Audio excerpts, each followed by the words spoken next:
इन पौधों से बचना चाहिए। परंतु उससे पहले मैं तुम्हें एक प्राचीन कथा सुनाता हूं।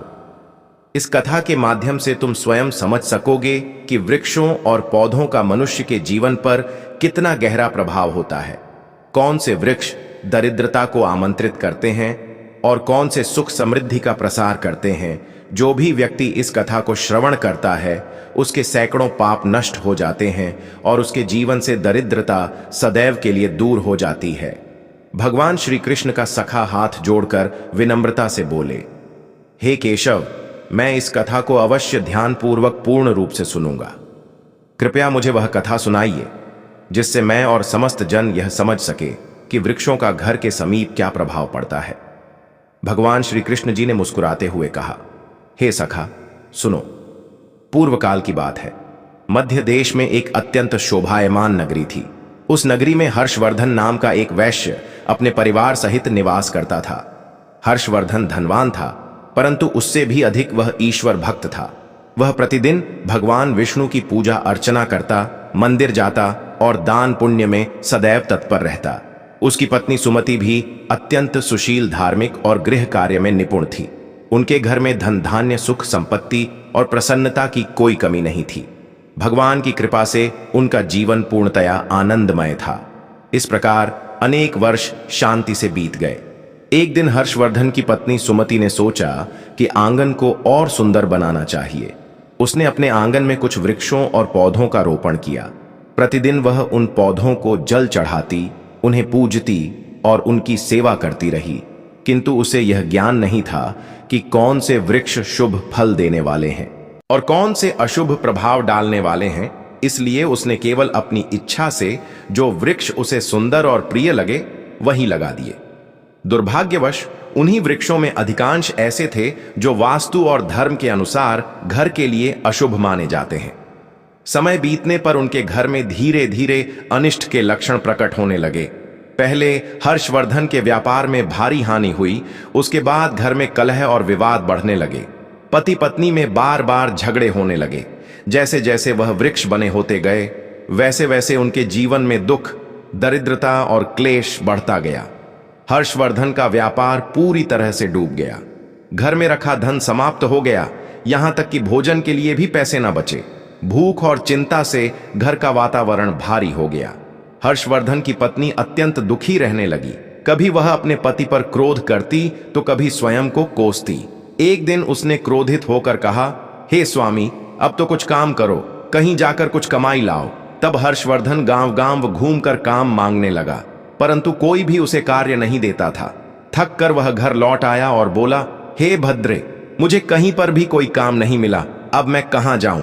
यह सुनकर सुमति और भी व्यथित हो उठी। धीरे धीरे उन्होंने घर के सारे गहने बेच डाले। जो थोड़ा बहुत अन्न प्राप्त हुआ उसी से उन्होंने कुछ दिन पेट पाला, परंतु अब उनके पास कुछ भी नहीं बचा। इस प्रकार केवल अशुभ वृक्षों के रोपण के कारण वह परिवार जो कभी समृद्धि और आनंद का प्रतीक था, पूर्णतया दरिद्रता और दुख में डूब गया।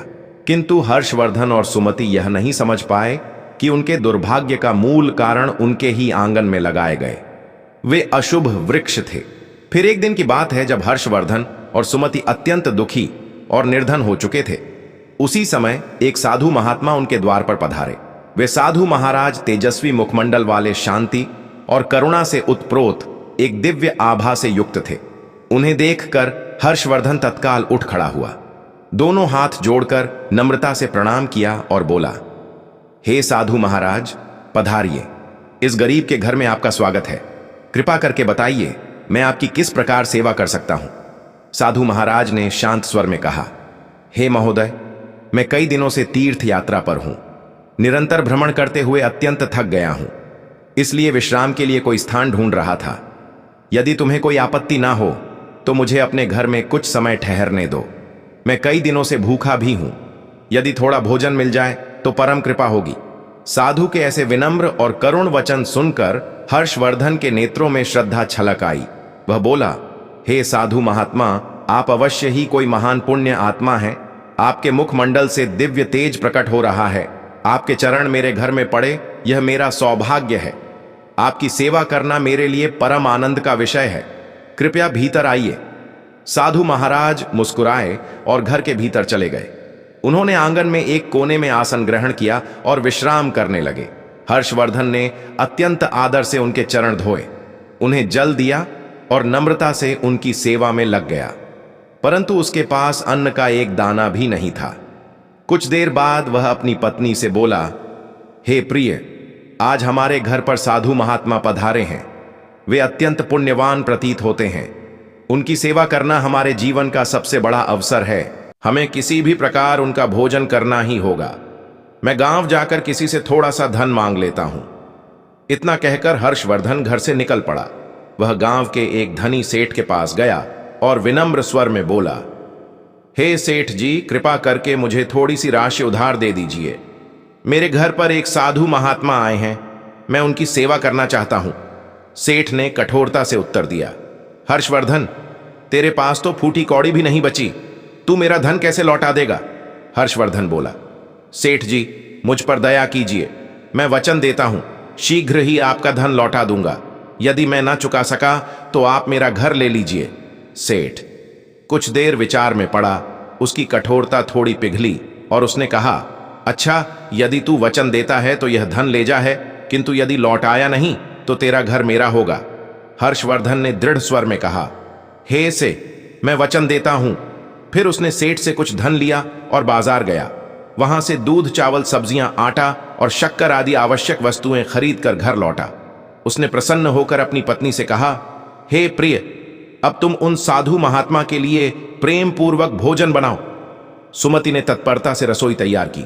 शीघ्र ही सुस्वादु भोजन बनाकर उसने थाल में परोसा और अत्यंत विनम्रता से साधु महाराज के समक्ष रख दिया। साधु ने प्रेम पूर्वक भोजन ग्रहण किया। उनकी आंखों में करुणा और संतोष झलक रहा था। भोजन समाप्त हो जाने के पश्चात जब वह साधु महात्मा हर्षवर्धन के घर से प्रस्थान करने लगे तो उन्होंने प्रेम पूर्वक कहा, हे वैश्य, मैं तुम्हारी भक्ति सेवा और आदर सत्कार से अत्यंत प्रसन्न हूं। तुम्हारे भीतर जो सच्चाई और श्रद्धा है वह दुर्लभ है, इसलिए मैं तुम्हें आशीर्वाद देता हूं। जो भी तुम्हारी कामना है नेह संकोच मुझसे कहो, मैं उसे अवश्य पूर्ण करूंगा। हर्षवर्धन अत्यंत विनम्र होकर बोला, हे महात्मा, आपका आशीर्वाद ही हमारे लिए सबसे बड़ा वरदान है, किंतु एक बात मेरे हृदय को सदा कष्ट देती है। मैंने सदा भगवान विष्णु की भक्ति की है, सत्य का मार्ग अपनाया है, किसी का अपकार नहीं किया, फिर भी मुझे दरिद्रता और दुख का जीवन क्यों भोगना पड़ रहा है? कृपा करके बताइए, यह कौन सा पाप है जिसके कारण हमारे जीवन में इतना कष्ट आया? और हे प्रभु, इस दरिद्रता से मुक्ति का क्या उपाय है? साधु महाराज ने शांत दृष्टि से उसकी ओर देखा और बोले, वत्स हर्षवर्धन, जब मैं तुम्हारे द्वार पर पहुंचा था तभी मुझे झांत हो गया था कि तुम्हारे जीवन में घोर दरिद्रता क्यों आई है। तुम्हारा हृदय तो शुद्ध है, किंतु तुम्हारे घर के आसपास जो वातावरण है उसमें दोष उत्पन्न हो गया है। तुम्हारे घर के आंगन और सीमा के पास जो वृक्ष लगे हैं वही तुम्हारी दरिद्रता और संकटों का मूल कारण है। तुम्हारी पत्नी ने अज्ञानवश कुछ ऐसे वृक्षों का आरोपण किया है जो वास्तु और धर्म के अनुसार अत्यंत अशुभ माने गए हैं। इन्हीं वृक्षों की छाया में तुम्हारे घर की लक्ष्मी रुष्ट हो गई है। इसीलिए पहले इन वृक्षों को हटा दो और उनके स्थान पर शुभ वृक्ष लगाओ। हर्षवर्धन ने अत्यंत विनम्रता से कहा, हे महात्मा, आप साक्षात ज्ञान के सागर हैं। कृपा करके मुझे विस्तार से बताइए कि कौन से वृक्ष घर के समीप लगाने योग्य हैं, जिससे हमारे जीवन में पूर्ण सुख, शांति और समृद्धि लौट सके, और कौन से वृक्ष हमें कभी नहीं लगाने चाहिए। मैं आपकी प्रत्येक आज्ञा का पालन करूंगा। साधु मुस्कुराए और बोले, हे वैश्य, ठीक है, अब ध्यानपूर्वक सुनो। मैं तुम्हें वे सभी पवित्र वृक्ष बताता हूं जिन्हें घर के पास लगाने से शुभ फल की प्राप्ति होती है और जीवन में दरिद्रता दूर होती है। सबसे पहले सुनो पीपल का वृक्ष। पीपल का वृक्ष पृथ्वी पर साक्षात श्री हरि विष्णु जी का रूप माना गया है। किसी जलाशय या पवित्र स्थान के समीप पीपल लगाने का फल सैकड़ों यज्ञों के समान होता है। जब पीपल के पत्ते उस जल में गिरते हैं तो वे पिंड के समान होकर पितरों को तृप्त करते हैं और सभी प्रकार के पितृदोष समाप्त कर देते हैं। जो मनुष्य प्रतिदिन स्नान के पश्चात पीपल का स्पर्श करता है वह पापों से मुक्त होकर सदैव विजय प्राप्त करता है। पीपल को स्पर्श करने से लक्ष्मी की कृपा प्राप्त होती है और उसकी प्रदक्षिणा करने से आयु में वृद्धि होती है। पीपल के मूल में भगवान विष्णु जी, तने में भगवान शंकर और अग्रभाग में ब्रह्मा जी का निवास बताया गया है। अमावस्या के दिन पीपल को प्रणाम करने से जो पुण्य मिलता है वह सहस्त्र गोदान के समान होता है। इस संसार में पीपल के समान कोई दूसरा पवित्र वृक्ष नहीं है, क्योंकि स्वयं श्री हरि इस वृक्ष के रूप में धरती पर विराजमान है। जो व्यक्ति पीपल को काटता है या उसकी शाखा तोड़ता है वो महान पाप का भागी होता है और एक कल्प तक नरक में यातना भोगता है। इसलिए हे वैश्य, पीपल की सेवा करो, उसे जल दो और कभी हानि मत पहुंचाओ। यह वृक्ष धन संपत्ति और सुख का स्रोत है। साधु ने कुछ क्षण रुककर कहा, सुनो, दूसरा वृक्ष आंवले का वृक्ष आंवला समस्त लोकों में पवित्र और शुभ माना गया है। इसे अमृत फल कहा गया है। आंवला लगाने और उसकी पूजा करने से मनुष्य जन्म मृत्यु के बंधन से मुक्त होता है। यह वृक्ष भगवान विष्णु जी को अत्यंत प्रिय है। जो व्यक्ति प्रतिदिन आंवले का सेवन करता है या उसकी छाया में बैठकर ध्यान करता है, उसके सभी पाप नष्ट हो जाते हैं। आंवला खाने से मनुष्य की आयु बढ़ती है, उसका शरीर पुष्ट और रोग मुक्त रहता है। जो मनुष्य प्रतिदिन आंवले का सेवन करता है वह दीर्घायु, तेजस्वी और बलवान होता है। आंवले का रस जल में मिलाकर पीने से सभी प्रकार के रोगों का नाश होता है। विशेषतः नेत्र, त्वचा और मन के विचार दूर होते हैं। यदि कोई व्यक्ति आंवले का जल स्नान में मिलाकर स्नान करें तो उसके जीवन से दरिद्रता, क्लेश और दुर्भाग्य दूर हो जाते हैं तथा वह सभी प्रकार के ऐश्वर्य और सौभाग्य का अधिकारी बनता है। जिस घर में आंवला सदा विद्यमान रहता है वहां पर दैत्य, राक्षस और नकारात्मक शक्तियां कभी प्रवेश नहीं करती। एकादशी के दिन यदि आंवले का दर्शन या सेवन किया जाए तो मनुष्य को वह पुण्य प्राप्त होता है जो समस्त तीर्थों के स्नान से भी अधिक होता है। अपने केशों में आंवले का प्रयोग करने वाला मनुष्य दीर्घायु होता है और उसे मृत्यु के पश्चात पुनः इस नश्वर लोक में जन्म नहीं लेना पड़ता। जिस घर के द्वार या आंगन के पास आंवले का वृक्ष होता है वहां साक्षात श्री लक्ष्मी नारायण का निवास माना गया है, क्योंकि वह स्थान पवित्र, समृद्ध और शांति से भरा रहता है। अब सुनो, साधु आगे बोले। तीसरा शुभ वृक्ष है अशोक का वृक्ष। इसके नाम में ही शोक का नाश निहित है। अशोक वृक्ष में अप्सराओं का निवास कहा गया है। यह वृक्ष शोक, निराशा और दुख को नष्ट करने वाला है। जिस घर के पास अशोक वृक्ष होता है वहां सदैव सुख, शांति और सौंदर्य बना रहता है। यह वृक्ष मन को शीतलता और हृदय को प्रसन्नता प्रदान करता है।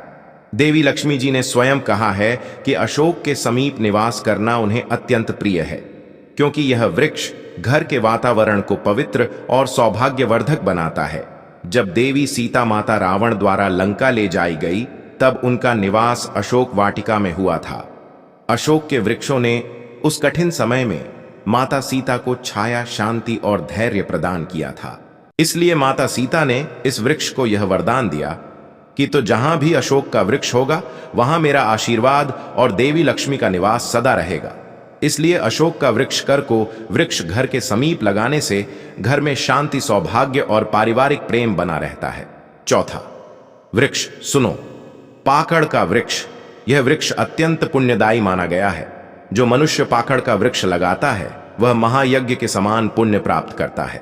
विशेषता कलयुग में जब यज्ञ, तप और दान करना कठिन हो जाएगा तब केवल एक पाकड़ का वृक्ष लगाना ही सैकड़ों यज्ञों का फल देने वाला होगा। इस वृक्ष की छाया में देवता निवास करते हैं और इससे परिवार में स्थिरता, सम्मान और समृद्धि आती है। पांचवा वृक्ष है नियम। नियम का वृक्ष।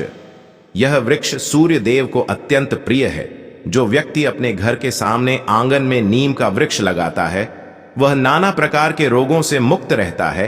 नीम की वायु और पत्तियां वायु, जल और शरीर को शुद्ध करती है। यह वृक्ष दीर्घ आयु और आरोग्य प्रदान करने वाला है।